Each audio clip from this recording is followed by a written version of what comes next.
Masing-masing di malam resepsi pernikahan, Meira menangis semalaman. Bahkan tidak tidur sampai menjelang subuh, usai salat subuh dia hanya tidur beberapa jam.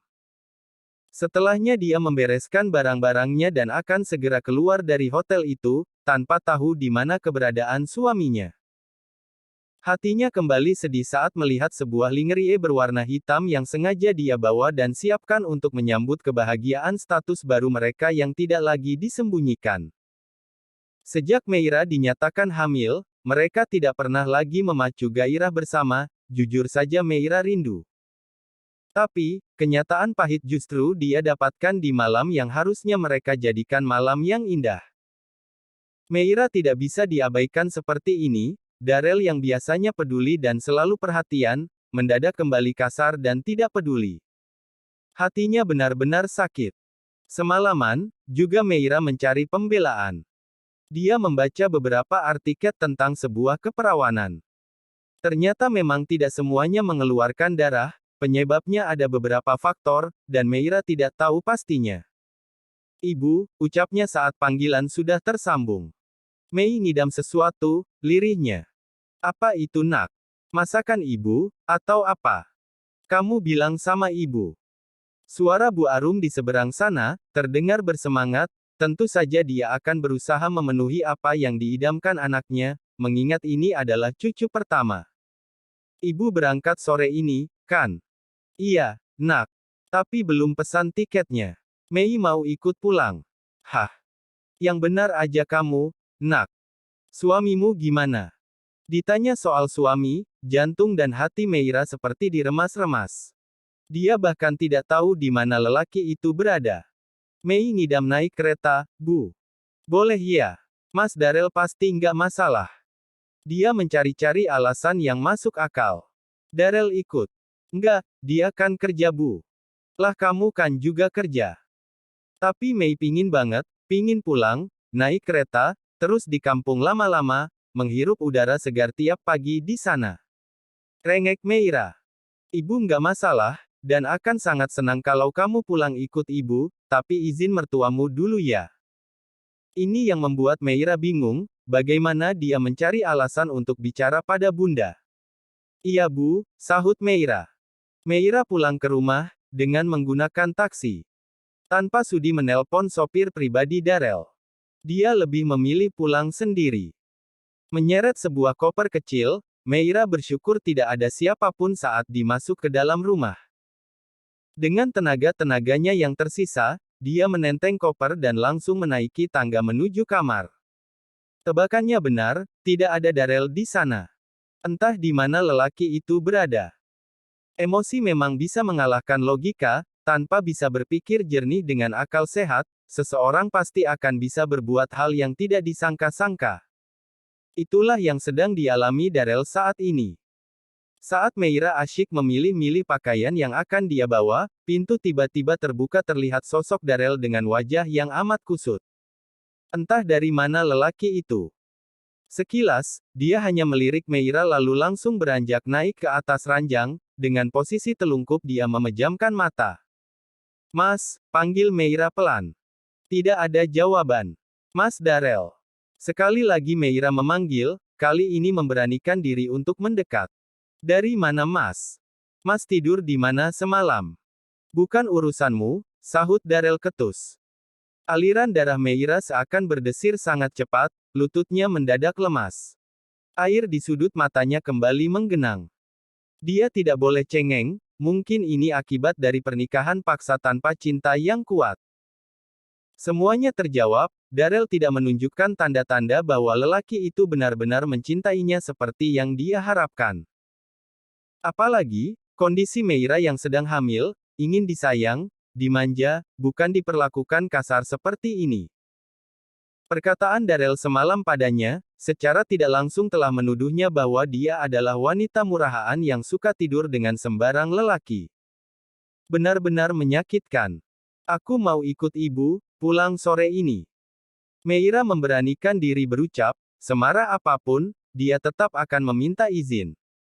Terserah, pergilah. Setelah tertangkap basah, kamu justru mau kabur. Bagus sekali akalmu. Darel tertawa mengejek. Mengabaikan ucapan suaminya, Meira mengalihkan obrolan ke arah lain. Mas, tadi malam aku baca artikel, kalau ukuran keperawanan perempuan itu, bukanlah hanya ada atau enggaknya darah saat pertama kali berhubungan, jelas Meira. Aku juga udah mencari tahu, tapi hatiku sulit percaya, kamu tahu rasanya ditipu dan dibohongi. Itulah yang aku rasakan sekarang. Tegas Darel, masih belum mau menoleh pada istrinya yang sedang berdiri di samping ranjang. Aku nggak bohong mas. Meira tak tahan lagi untuk tidak menangis, isak tangisnya terdengar jelas kini, tapi tidak juga menarik perhatian lelaki yang sedang dibutakan oleh emosi itu. Sekarang apa maumu? Mau pergi dari sini? Silakan. Meira menghapus air matanya, merasa sudah mendapatkan lampu hijau. Apalagi yang dia harapkan? Toh menjelaskan pun Darel tetap sulit mempercayai. Hati Meira pun terlanjur sakit. Dia kembali menyusun pakaian dalam koper, jika bisa dia ingin undur diri dari perusahaan dan membiarkan orang lain menempati posisinya. Selama 10 menit, Meira menyiapkan semua keperluan yang akan dibawanya. Wanita itu menuruni anak tangga, dia bahkan belum makan sejak malam tadi. Perutnya terasa perih, tapi tak ada asteris untuk makan sedikit pun. Tidak mendapati siapapun di lantai bawah, dia menuju kamar tamu, yang ditempati ibu dan adiknya, selama di sini. Bu. Masuk tanpa mengetuk pintu, terlihat ibu dan Laras juga sedang membereskan barang-barang. Mei udah dapat izin kok dari Mas El, ucapnya disertai senyum yang mengembang sempurna. Oh ya, mertuamu. Belum, nanti Mei coba ngomong sama bunda dan ayah. Mbak yakin mau pulang? Laras menimbrung percakapan. Iya, keponakan kamu nih kayaknya pingin pulang ke kampung neneknya. Meira mengusap perutnya yang masih rata, sambil tertawa kecil, mencoba tegar. Yakin. Nanti kalau kangen mamasnya gimana? Zaman udah canggih, kan bisa telpon. Meira bersikap seakan semuanya baik-baik saja, tanpa ada apapun yang terjadi di antara mereka. Meira keluar dari kamar ibunya, bagaimanapun dia harus berbicara dengan kedua mertuanya soal kepergiannya yang sementara ini.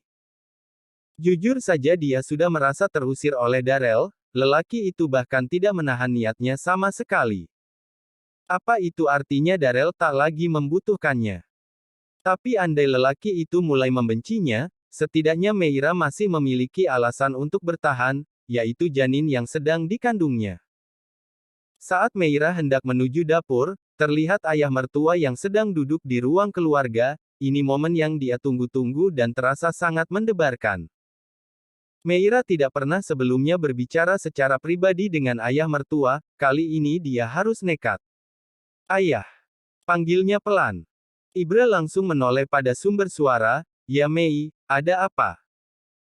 Lelaki itu juga heran, Meira tidak pernah seperti ini sebelumnya, pasti ada hal yang teramat penting yang ingin dia katakan. Mei mau ngomong sesuatu, ucapnya hati-hati. Ya, apa itu? Mei mau berhenti dari perusahaan ya. Kenapa?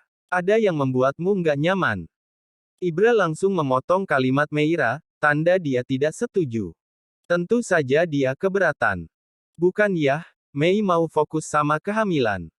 Apalagi akhir-akhir ini memang sering pusing, maunya tiduran terus. Maaf ya kalau Mei terkesan nggak profesional. Tapi Mei nggak nyaman kerja dalam kondisi begini, ya. Meira sudah menyusun kalimat yang sangat tepat untuk mengutarakan ini, agar alasannya bisa diterima oleh ayah mertua yang sudah terlanjur mempercayainya. Kalau itu alasan kamu, ayah terima.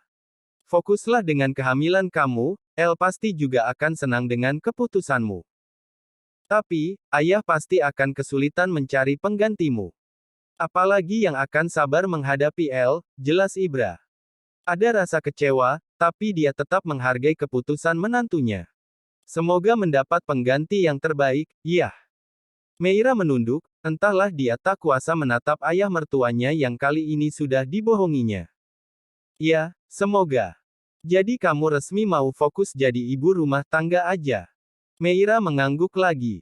Iya ya, berbakti pada suami, dan mengurus anak. Ibra tertawa kecil. Bundamu juga begitu dulu, setelah hamil El, ayah langsung berhentikan, supaya dia fokus. Baguslah kalau kamu berinisiatif sendiri.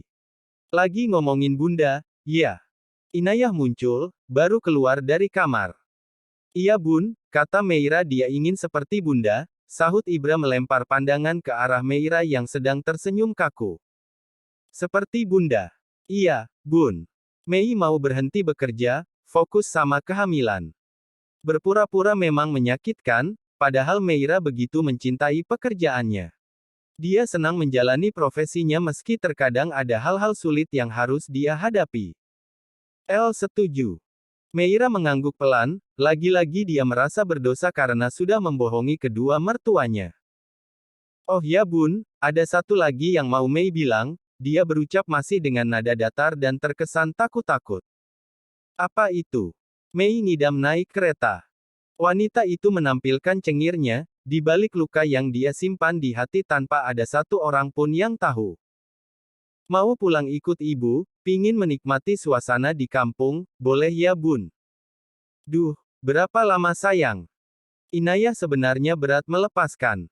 Tapi jika ini adalah keinginan Meira karena mengidam, dia tidak bisa menahannya. Belum tahu, ya mungkin seminggu. Tidak, Meira ingin lebih lama lagi, sampai Darel benar-benar memintanya kembali.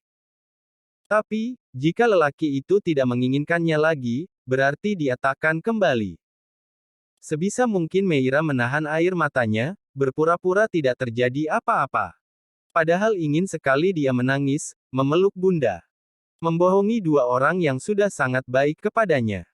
Seperti orang tua kandung, padahal mereka baru saling mengenal. Boleh deh, El setuju nggak? Dia nggak bisa ikut ya, kan harus kerja. Setuju, udah izin kok sama Mas El. Inayah mengangguk akhirnya.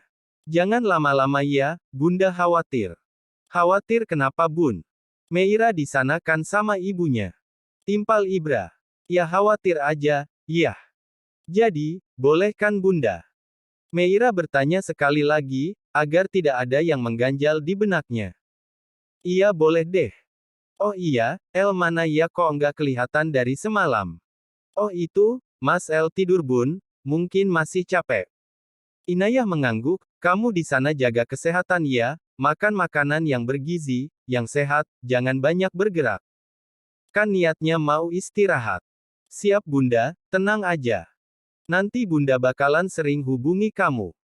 Nanti Mei duluan yang ngabarin bunda, ucap Meira tak mau kalah. Senangnya mendapat izin, ada rasa lega di benaknya, setidaknya salah satu bebannya sudah berkurang. Meira menuju dapur, perih di perutnya karena lapar tak bisa lagi dia tahan. Ada satu keinginan yang sangat ingin dia laksanakan sekarang, sebelum benar-benar pergi meninggalkan Darel. Meira mengambil sepiring nasi, mengisinya dengan beberapa lauk yang menurutnya enak dan membuatnya berselera, lalu dengan perasaan bahagia dia naik ke lantai 2 menuju kamar sambil membawa sepiring nasi yang sudah dia siapkan beserta 2 sendok, dia ingin makan sepiring berdua dengan suaminya. Keinginan yang aneh, meski dia tidak tahu apakah Darel akan mau menuruti permintaannya. Mas, makan yuk. Meira meletakkan piring di atas nakas, lalu dia duduk di tepi ranjang sambil menyentuh pundak kekar milik suaminya, pundak yang selalu menjadi tempatnya bersandar manja. Kini, entah masih bisa atau tidak dia bersandar di sana. Membuat air matanya kembali luruh. Mas, aku pingin banget makan sepiring berdua sama kamu, anggap aja ini permintaan terakhirku, sebelum aku pulang ikut ibu, lirih Meira, setengah memelas.